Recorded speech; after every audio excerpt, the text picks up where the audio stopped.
नमस्कार, आप देख रहे हैं नेक्स्ट नाइन न्यूज और मैं हूं आपके साथ मनीष कुमार सैनी। कैथल के जींद रोड स्थित राजकीय आईटीआई के सभागार में शुक्रवार को 5 महीने के बाद जिला कष्ट निवारण समिति की बैठक हुई।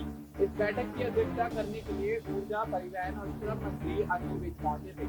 बैठक में मंत्री अनिल विज ने शहर से गुजर रही क्योंक ट्रेन में फैली गंदगी पर लगाए गए जुर्माने न भरने की स्थिति में प्रदूषण नियंत्रण बोर्ड को नगर परिषद के खिलाफ एफआईआर दर्ज करने के आदेश दिए। इसके साथ ही मेरी फसल मेरा ब्यौरा पोर्टल पर 7 एकड़ जमीन दूसरे के नाम पर होने पर सीएससी संचालक के खिलाफ कार्रवाई के निर्देश भी दिए। बैठक में कुल 13 शिकायतों पर सुनवाई की गई। इनमें से 4 पुरानी और 9 नई शिकायतें शामिल रही। साथ ही आपको यहाँ ये बता दें कि बैठक में मंत्री अनिल विज का काफी गर्म मिजाज देखने को मिला। इसमें उन्होंने काम की लेट लतीफी पर भी अधिकारियों को खूब फटकार लगाई। जिला कष्ट निवारण समिति की बैठक में पहुंचे मंत्री अनिल विज ने विपक्ष पर भी जुबानी हमला बोल दिया।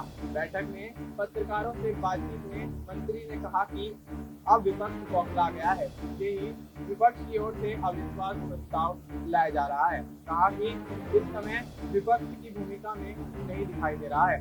लोकसभा व राज्यसभा में गांधी परिवार अपने ऊपर आई बात को टालने के लिए ऐसी आवाज उठाता हुआ दिखाई दे रहा है। इससे पहले विपक्ष ने कभी भी ऐसी आवाज नहीं उठाई थी। वहीं भूपेंद्र सिंह हुड्डा पर अनिल विज ने कहा कि पिता पुत्र अब अगले साल तक की चुनाव की तैयारियां करें।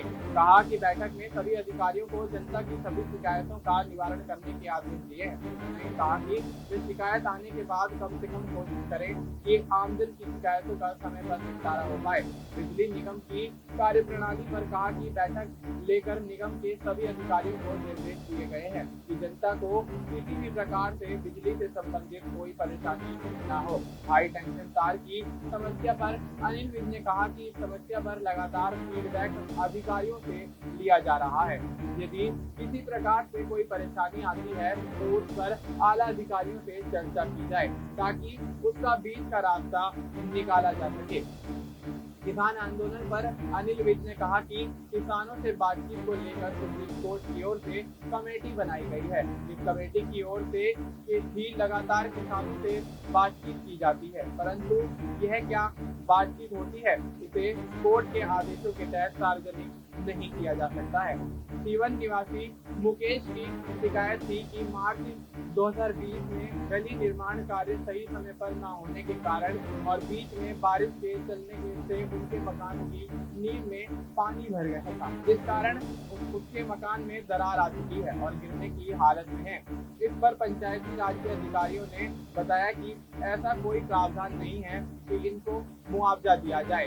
इस मामले में गुहला विधायक देवेंद्र हंस ने भी प्रार्थी का पक्ष लेते हुए कहा कि विभागों और अधिकारियों की नीयत नहीं है उन्हें मुआवजा देने की। प्रार्थी ने यह भी बताया कि वह 4 साल से विभिन्न विभागों के चक्कर काट रहा है, लेकिन कोई भी सुनवाई नहीं की जा रही है और न ही कोई मुआवजा दिया जा रहा है।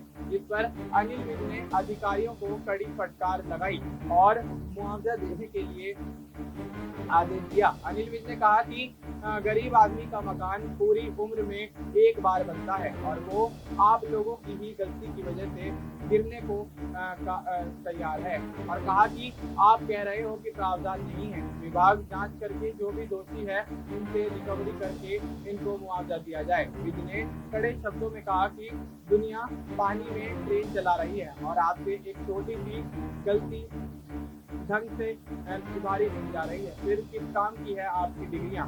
अब ऐसे में इस मामले को लेकर कहीं ना कहीं अनिल विज इस तरह से एक्टिव नजर आ रहे हैं, तो अभी देखा जा रहा है कि हरियाणा की राजनीति में एक बार फिर से अनिल विज की वापसी होती हुई नजर आ रही, क्योंकि शुरुआती दौर में जब सरकार बनी थी तब अनिल विज बगावत की पूरा बनते हुए नजर आ रहे थे और सीएम बनने की डिमांड करते हुए नजर आ रहे थे। देखना दिलचस्प होगा क्या आगे भी अनिल विज इस तरह से अपने विभागों को लेकर कार्य करते हुए नजर आएंगे। फिलहाल आपको इस मुद्दे पर क्या कुछ लगता है, आप बता सकते हैं। आप देख रही है।